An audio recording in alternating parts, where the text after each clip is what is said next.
The film starts with only a non-diegetic soundtrack before an aerial establishing shot of a cityscape setting the scene. Got him, Steve. 15 seconds to your position. The close-ups on the characters give the impression of emotions running high, with the shallow depth of field focusing on them even further to convey their importance. En route, I'll be there in 6 seconds. God damn it. Nice and easy, Steve. Mr. Zimmerman!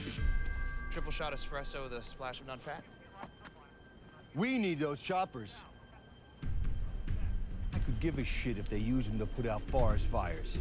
Let them burn! We have a movie to make!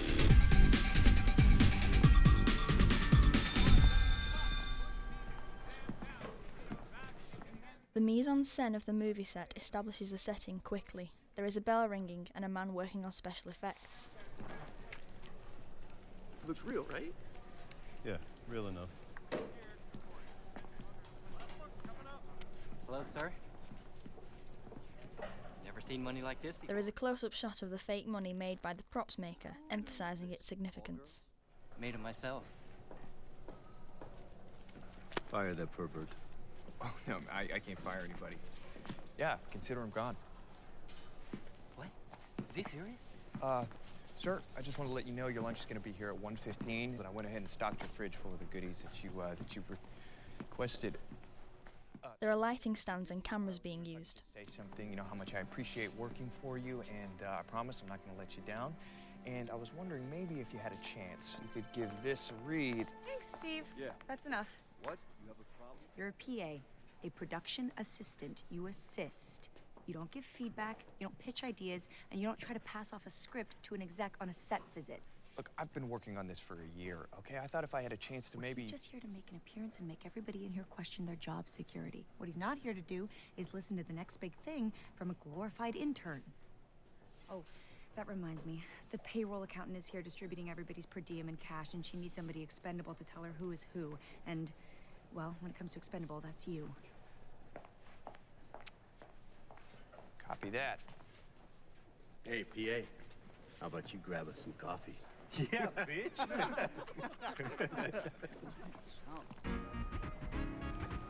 How much money's in that bag? The chase scene begins with a pan around the actors, then a slow-motion shot of the thief stealing the bag of money. Moving to a close-up shot of the bag flying through the air, accompanied by a ka-ching sound effect. Hey, he's got my money! A whip pan is used to show the quick snap decision made by Steve to chase the thief.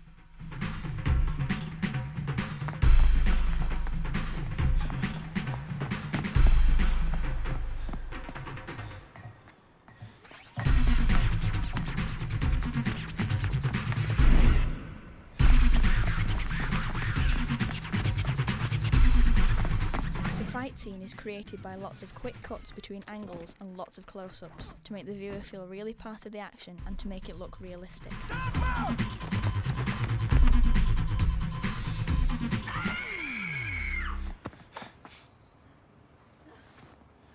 Oh, bummer.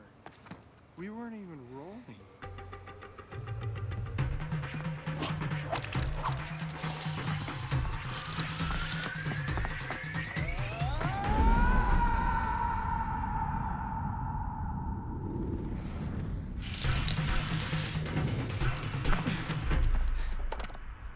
Couldn't do that if we were shooting digital. You know?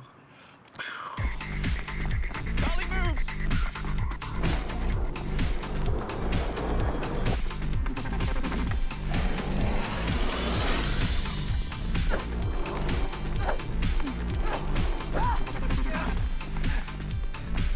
Hey, kid. You get that money, you keep your job. Copy that. A shift in time is denoted by the wipe transition to a scene where the sky is darker, signifying a change in mood and atmosphere. Oh, snap!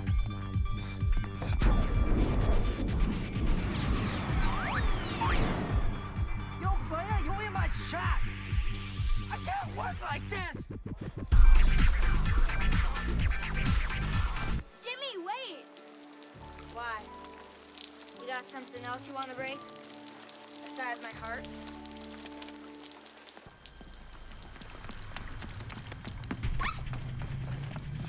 A second fight scene is in the dark, with coloured lighting to make it seem more stylised. The action is filmed from a fair distance, but zoomed in to emphasise the quick camera movements as it follows the punches. It cuts from wide shots to close-ups to emphasise the fast pace. When Steve is stabbed with the metal pole, the music and the action stop for a while, as the shock of what has just happened hits the audience. All that can be heard is the clatter of Steve's weapon on the pavement and his laboured breathing.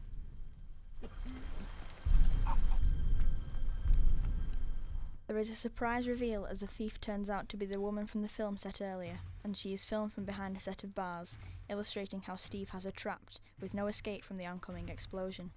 It also possibly foreshadows how she could end up in prison by the end of the film.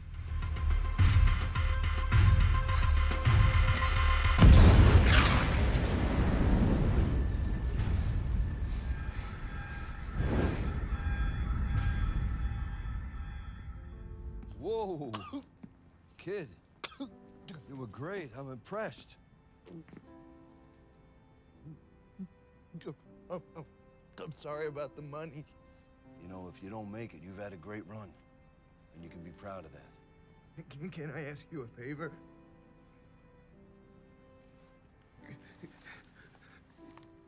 Will you make this movie? What's the genre? Promise me. Okay, you got it. With a heart like yours, it's gotta be great, right? Hey, listen, medic. Kid, I gotta take this. Get better. The medic that arrives to pick him up can only be seen from behind, showing that she has a ponytail. The two workers also notice that there's usually two medics, highlighting the suspiciousness of her appearance. Just in the movies, man.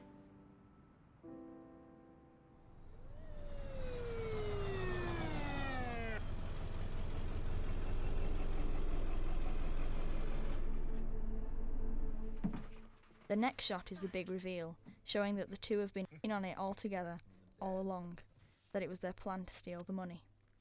This whole scene is lit with green light, giving the audience the feelings of coldness, danger and unease, matching the action going on in the scene. Method actor.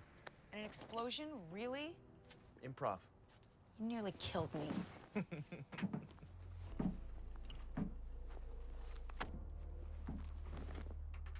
Isn't this a little light? Be grateful you get anything. You know what? Keep it. You've earned it. After all that, you don't want any money? There's more important things in the world besides money. What does it matter? I got what I was after. It's gonna get made. You should read it this time. Maybe give me some notes. No. I'm getting out of the business. Thank God. You just bust your butt for ungrateful people, and when you think you finally find a friend, they stab you in the back. Yeah, you're probably right.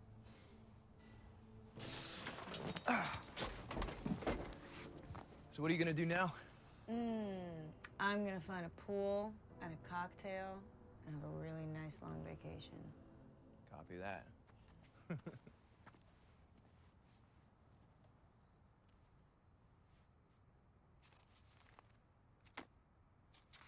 Then comes the second big reveal, as we find out that Steve has duped the woman and given her the fake money shown earlier on the film set.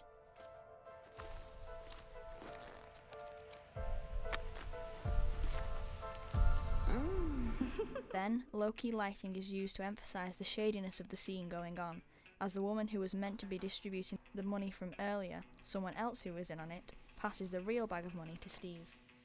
The final scene is a complete contrast to the rest of the film. His clothing, a vest and shorts, represent how relaxed he is in this new atmosphere. The wide shot shows us the decadence that the money has brought him, with the visual connotation of the Hollywood sign denoting his life of luxury. I liked this film. I thought it was exciting and fast-paced and kept me hooked all the way to the end.